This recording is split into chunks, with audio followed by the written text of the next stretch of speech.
Hello, today is June 5th. Thank you again for joining us for This Week in Teams and On the Spot podcast. This is Craig Janke. I'm with my partner, Jay Leask. Partner for life. What? Sorry, nothing. Please continue. Partner in life. My wife would be a little upset about that. That's fair. Mine too. A little humor and kind of need it in this time. There's a little. We were looking forward to This Week in Teams. We are every week. Come Friday, it's kind of the end of the week, and we can talk about cool things that have been going on and have a little fun. But this week, it's a little bit more somber. We feel that we need to acknowledge what's going on into the world. Most of you probably have seen it, but if you haven't, over the past week, there have been nightly protests going on, basically in an attempt to bring conversation around civil liberty and shed light on racism around the world. And that was due to a black gentleman named George Floyd being killed by a group of police officers in Minneapolis. Historically, that would be a one and done deal, right?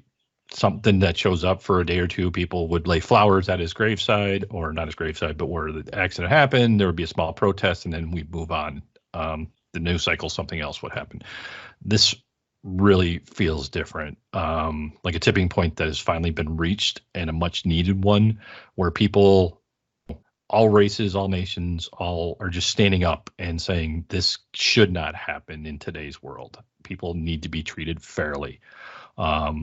So you've seen this actually spread outside of Minneapolis, almost every major city, a lot of countries. I've seen protests all over Europe, some in New Zealand, some in other countries.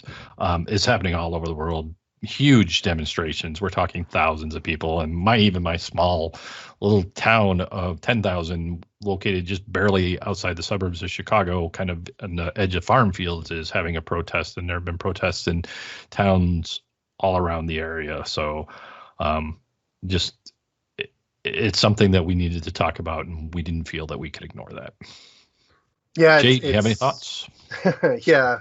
It's okay. Don't worry about it. It wouldn't be our show if we didn't talk over each other a little bit.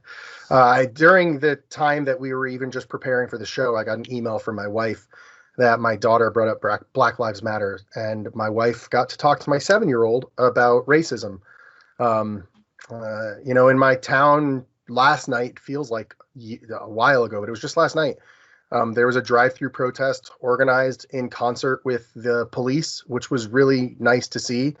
And every night since Sunday, I've received daily updates from one of my closest friends, and frankly, right now, one of my heroes, who's in downtown every night in DC at the protests, just letting me know that she got home okay, that she wasn't arrested, that she wasn't tear gassed, sending me a video or a few pictures of what she saw. It's crazy. I don't mean that the protests are crazy. I mean, what this world is going through, what this country is going through right now is crazy. So why are we talking about this? We hope that to be a little kinder to those around you, more understanding of what people have gone through, whether it's them or their ancestors or their parents. Just remember that we can only find peace together, and that Black Lives Matter. It doesn't matter if you want to say all lives matter. It doesn't count if you can't acknowledge that Black Lives Matter.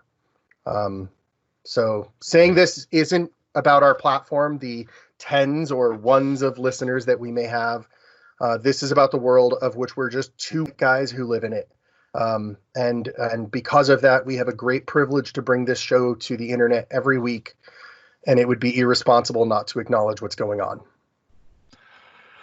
I 100% agree. Thank you for listening and giving us the opportunity to bring something into your life. And with that, Jay, let's start talking about Microsoft Teams. So one of the big things that hit late last night that I saw was Slack is partnering with Amazon Web Services. Yeah. So in our industry news, we'll talk about that. This is the industry news section, Craig. I know. I am not the king of transitions. So a big announcement came out that AWS Amazon Web Services is going to roll out Slack in their environment, and Slack is going to be partnering with AWS on their video conferencing and kind of bringing Chime into the platform. So there's going to be a little bit more integration between the two platforms. Slack is dedicating or basically going to make sure that when it uses cloud services, that it's using Amazon Web Service. So a lot more partnering together to bring a product that is more a direct competitor of Teams is how I would say that. Because Slack CEO has often complained that he thinks that Microsoft is out to kill Slack with Microsoft Teams. So, I mean, yeah, why not, right? That is what you do. If you're not familiar with Slack, Slack provides a very Teams-like experience. The ability to chat with people, the ability to organize content into channels. It's funny. We often hear about the failures of Teams when it comes to Zoom or Slack, what you can do in those other tools that you can't do in Teams. But my understanding is that there are things in Slack you can't do that you can do in Microsoft Teams that nobody talks about, which is really interesting to me. Things like mobile video experience, things like having teams that your channels are inside of. So you have this larger bucket that you can then break down into multiple subjects. So it is interesting to see Slack finally going, hey, we need to up our game a little bit. Yeah, I agree. So, so we'll post that in the link on our feeds, and you can read all about it. The other thing I thought that was really interesting, you shared with me, and at first I went, well, duh. And then I realized that if you're using Microsoft Teams for free, in the last few days, you've only just now received the ability to have meetings in Teams.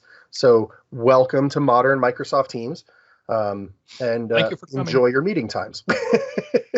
Yeah, that should be good. My wife was just trying to do a meeting with some friends, and so I don't know how much this has been rolled out, but it was like last week, and they were having a hard time trying to use like a personal version of Teams to join. So they ended up using the web browser, but it wasn't as user friendly as they were liking it to be. They couldn't do their own backgrounds, which is, if you're going to be chatting by video, everybody loves the ability to do backgrounds and blurs and that kind of stuff. So, and speaking of videos, there was a big announcement kind of 2 days ago that Microsoft dropped that they just put out 3x3 for video. So you can see 9 people when watching a video meeting or having a video meeting. Now they're going to kick that to 7x7. So 49 participants. 49 people. By the way, that was an excellent transition, Craig. Congratulations. Yay, I did something right. I am excited to see what 7x7 comes out with. But frankly, I'm a little concerned what that's going to look like on my computer trying to process 49 different videos. But I'm concerned about that with Zoom as well. So I have to have a little faith that Microsoft is going to do their best to make sure it doesn't destroy my processor. Yeah, so there's a lot going on with that announcement. 7x7 seems great. You have to do it because you want to compete with Zoom. That's where we're losing it. So Zoom, huge competitor in the education space especially because teachers want to be able to see all their students. So that's right. Me personally, I see classes 25 to 30, right? So that would be all I would want to see. But some people are doing bigger classes. I guess if you get into college, you have like classes where you want to see 49 and just to be able to see struggling. But I've also seen feedback from CIOs where they're going that, how is that going to affect bandwidth, right? And as you said, how is that going to affect my ability to see people?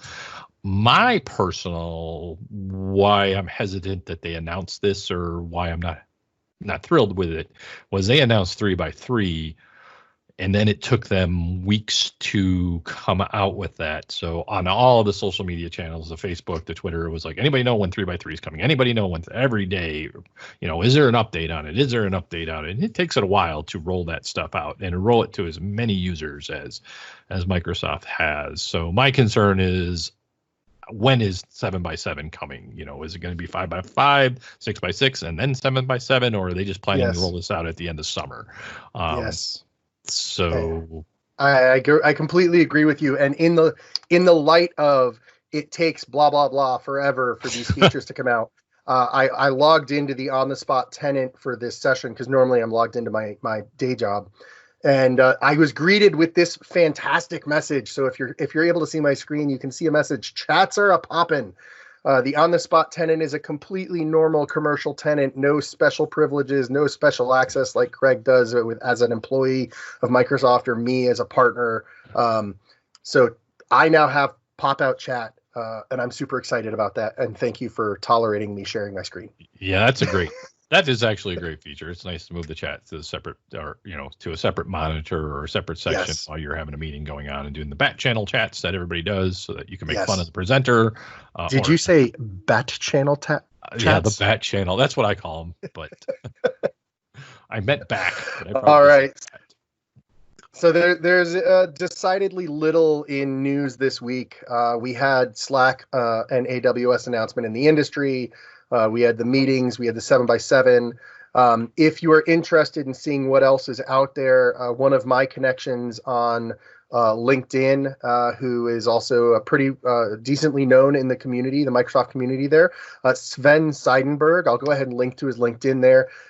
He's going to be doing a weekly what's exciting in the user voice. And I thought it was worth mentioning here because, Craig, you and I talk about user voice a bunch to mention what, the new features out there. If you've never heard of user voice before, clearly you haven't listened to one of our episodes.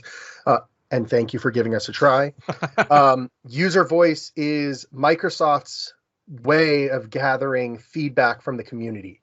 So every time in Buzzkill, I talk about the importance of gathering feedback from your user. Even Microsoft has a method. And if you go to user voice, you can recommend new features, you can upvote features, you can comment, and Microsoft actually communicates back to the community when they're going to utilize a feature and say it's in development, it's on the roadmap, here's the link. And Sven is going to be sharing every week something new from the user voice community. So please check it out. And hopefully he'll come join us in a week or two to talk about, his decision to do that. Yeah, that will be awesome. We do use user voice a lot. I mentioned it to all my customers, and actually that's where 7x7 or 3x3 came. A lot of, people started working from home, and there was like user voice got flooded with, hey, we need more video. We need to be able to see everybody in the meeting, not just four. Yep. So that's a great example of how something got into the system. The product team saw it and decided that we should implement it. And then the nice thing about Sven is, like you said, he's going to be talking about that information, but he's also going to be a guest on our show coming up shortly. Yes. Which leads me to also want to say, hey, we are going to be bringing up some guests. We've got Sven listed. We have a couple other people who are going to be coming up on our show. I want that to be a surprise. I don't want to name drop yet. But if you see this and you would say, hey, I have an interest in Teams and I would like to talk about it. And if I have a subject or you have questions as a user or something like that and want to let us know, then you can drop a line to us. So in the comment section, or Craig at onthespot.tech or Jay at onthespot.tech, send us an email and we'll be happy to try to work you into the show. I'd love to have more people on. We did Buzzkill. Hunter and I brought in Microsoft MVP Adam Levitan last week or 2 days ago. Yes. To talk right. It was this morning. To talk about change management and migration in the COVID-19 world. It was really interesting. So yes, more people. Let's get more people. And in the interest of getting more people, let's not bore them too much. So how do you want to wrap up, Craig? I want to say thanks again. Thanks again for joining us. Thanks for listening to our talk. Appreciate you being here. And be safe out there. Thank you. Thank you.